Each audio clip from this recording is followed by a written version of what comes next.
Hi, it's David. Oh, hey, David. It's Levi calling from Sticks to Stones in Brisbane, Australia. How you going, Yeah, my man. friend? Yeah. How are you, man? How you doing? Yeah, very well. Just woke up a couple of hours ago and eating breakfast and getting to talk to Dave Ellefson. So, it's a good morning so far. Nice, man. Thank you. I appreciate it, buddy. No I worries. appreciate it. Well, good. Well, nice Yeah. to chat with you, man. Well, John from Nuclear Blast just sent me a pre-release copy of the new album, Power Drunk Majesty, and I just finished listening to it about half an hour ago. I really dig it, man. There's just so many epic riffs on the album, and basically every metalhead's wet dream. Yeah, can you tell us a bit about the album? I heard you kind of like jammed a lot of it in Mike Portnoy's basement. Is that right? Yeah, we actually wrote the album at his place. Actually, both albums because we didn't want to have like these are not internet records that we do. It's important for us to be together in the room. Working on them together. So it's pretty cool how we do that. The first sessions, there were two sessions. One was with Mark Mengy, Mike, and Alex, and then the other one was with me, Mike, and Alex. So, because there's two bass players in the band, and Mark and I are both sort of founders, if you will, of Metal Allegiance back in 2014. We kind of found this really interesting way to split up the bass duties and the composing roles between the two of us. Yeah, for sure. When you get so many guests on the album, I know you got like John Bush and Bobby Blitz, Max Cavalera, Mark Tornillo. How do you go about, they're all busy with their touring schedules. How do you get allocate time for them to come in and write a song? Well, the first thing is when we write the song, even at Mike's house, usually the song calls to us as to who we think might be a good candidate for a vocalist. Mm-hmm. And because we're all friends and we all tour together, we see each other at festivals, we're all buddies, we're all friends in the same neighborhood, in the same community. We then reach out to, our friends, the singers, in this case, and invite them to participate. And, with very rare exception, everybody that we've reached out to has made themselves available, and we're very thrilled and happy to participate on the albums. And so, then from there, usually we write most of the melodies, the lyrics, to give to them to sing. Mm-hmm. And in certain occasions, like for instance, John Bush was happy just to sing what we gave him. Same with Mark Tornillo. At the same time, Bobby Blitz felt he needed to kind of get into the song a little bit as a composer, sort of kind of feel it himself, so we let him take that liberty. In the case of Max, Cavalera, and Johan, even Floor, we let them really just kind of take full liberty of writing the lyrics, the melodies, and let them say, here's the music, write your parts. And so it kind of goes any number of ways, quite honestly. Yeah, definitely. There's some of the tracks I really liked off the album. I liked the one with Bobby Blitz, Mother of Sin. Also liked King with a Paper Crown with Johan Hegg, and of course Voodoo of the Godsend with Max Cavalera. I'm just wondering, do you have a few favourite tracks off the album? Yeah, I having Max, Voodoo of the Godsend is certainly one of them. And partly because it's a song that I helped compose musically. I also play rhythm guitar on that song. And so I have a real kind of a big kind of footprint on that song as far as the composing. And then to be able to invite Max in to participate because he had me perform on Soulfly Records and tour with him. So it was great to be able to have him participate on one of my records. And at the same time, John Bush is just amazing. And even though I didn't, compose that track, I'm a friend of his. I reached out to him and invited him to join us, and he sang on other, things that I've done in years past, and demos and things that I was working on back in the early 90s. So I know what he's capable of, just being in the studio working with him. He's just amazing, And he actually performed with us back in January rather, in Anaheim when we did a show during NAMM. And just really just takes the performance to a whole other level, So, so those are a couple that I just were, fan. And that doesn't exclude the others by any means. Those are just kind of, friends of mine that I was just thrilled to have come in and work on the record with us. Yeah, definitely. And I was going to ask you about your time in Soulfly, because, you played in Megadeth, and Soulfly is quite different. I was wondering, what's it like playing in Soulfly compared to Megadeth? It's, there's similarities with the thrash elements, yet there are the approach, as far as the just sort of casualness of it is very different, because Max is kind of like, look, I hired you to do your thing, Like, you don't need me to tell you what to do, just do your thing. And so that element is very different than how we operate in Megadeth. So yeah, it was a really fun experience to have, and also there were some other moments. Max has a lot of these other sort of world music, almost reggae, different elements that was fun to step out as a bass player. I mean, one minute you're playing thrashing riffs, and the next minute you're playing almost like reggae grooves, and it was very fun as a bass player. Yeah. Now, I was going to ask, is there any Metal Allegiance tours or live shows coming up? I know you kind of started off at doing, was it covers on a boat cruise, and then you formed it into a band. Do you still play many live shows? Yeah, it's exactly how it's formed. You know what? We have a record release show coming up at the Gramercy in New York City, in 2 weeks on September 6th, and we actually have several other show opportunities just coming up over the next several months that we're looking at, and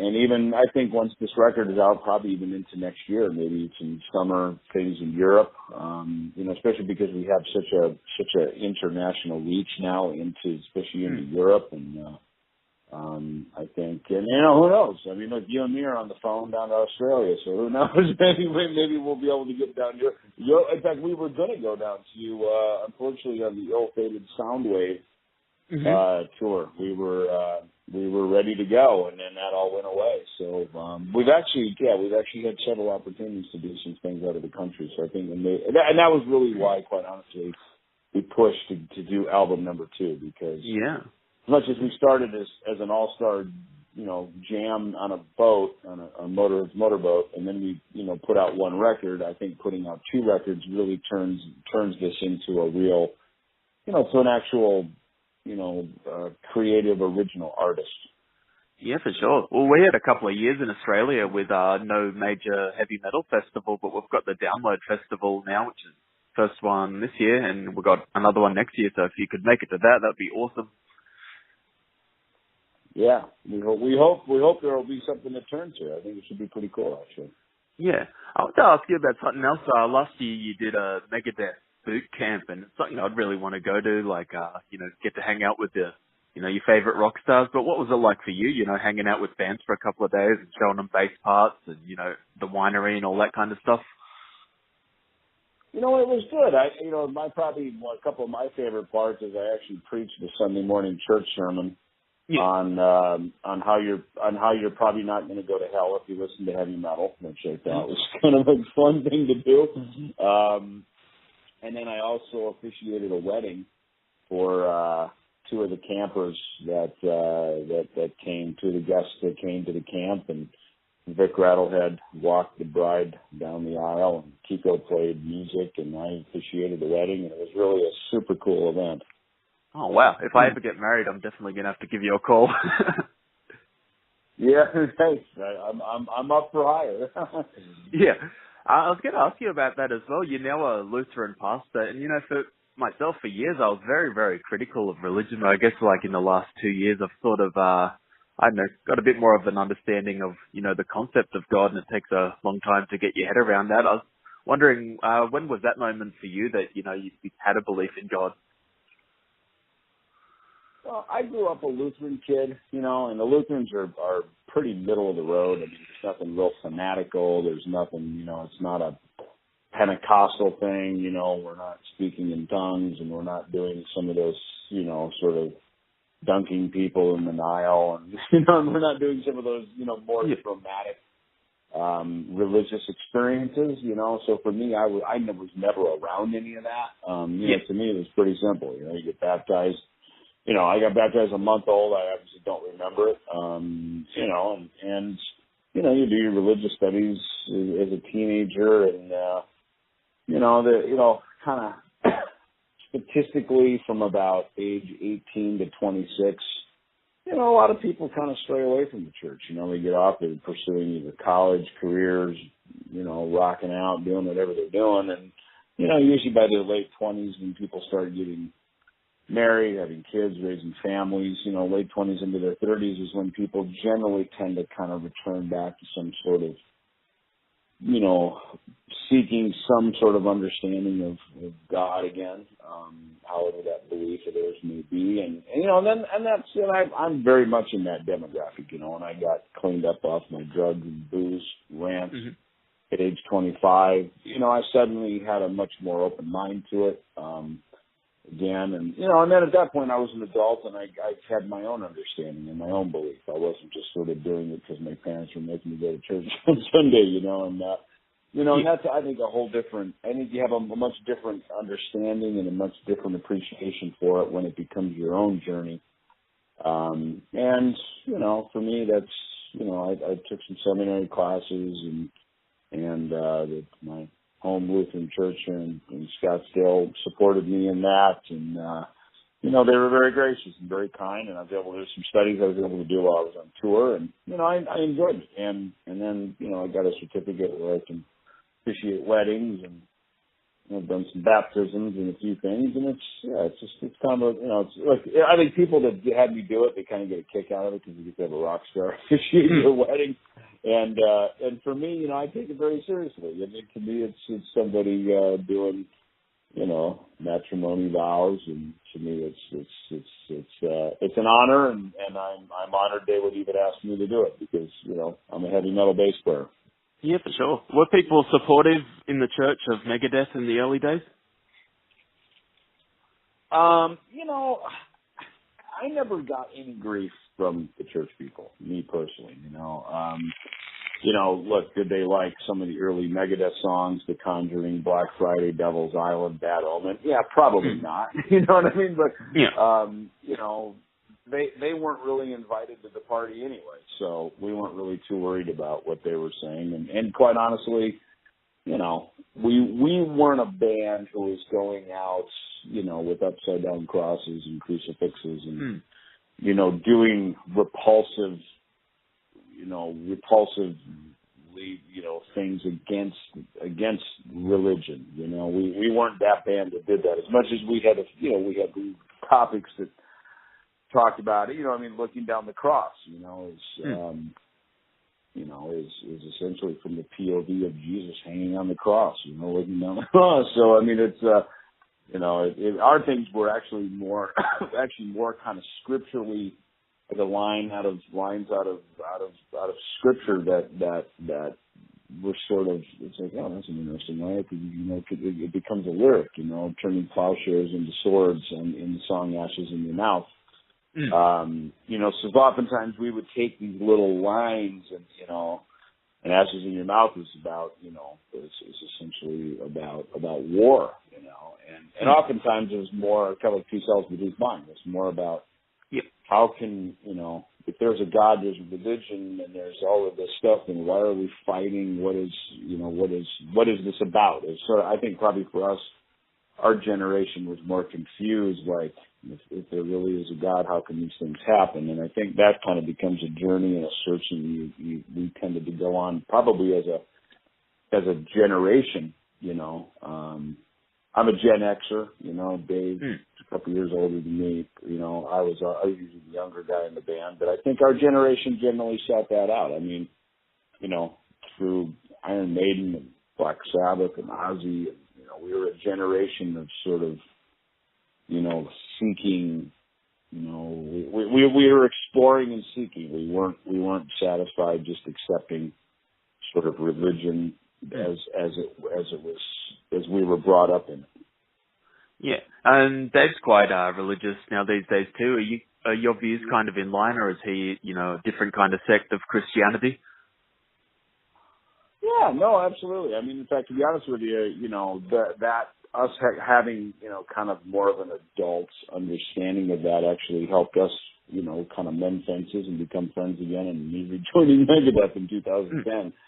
You know, so I think, look, I think with heavy metal wise, and even in, you know, I think even in Metal Allegiance, you know, we you know, again, we're of a similar age group, so we sort of talk thematically and conceptually about similar things. Me and Mark Mengy end up writing the majority of the lyrics. Alex does a handful of writing, and of course some of our guests, you know. I mean, you look at the lyrics from Max Cavalera, Brutally the Godsend. I mean, Max is a Brazilian, probably raised in a Catholic, you know, culture, as the Brazilians tend to be. Yet, you know, Max has always been, you know, very much like Megadeth is always sort of, you know, like the whole thing with roots and, you know, his whole thing that he's brought up about, you know, sort of the strife and everything of his own nation, you know, and the natives of his nation. And I've learned some of my greatest things about spirituality from Native Americans who I've become friends with here in Arizona. I probably learned more from them organically than, and they pointed out to me that the religion that I was brought up in was one that the Europeans brought over here, you know, when we probably treated them less than fair, you know. So I think as a musician, we get to travel the world and we get to be exposed to all kinds of different cultures.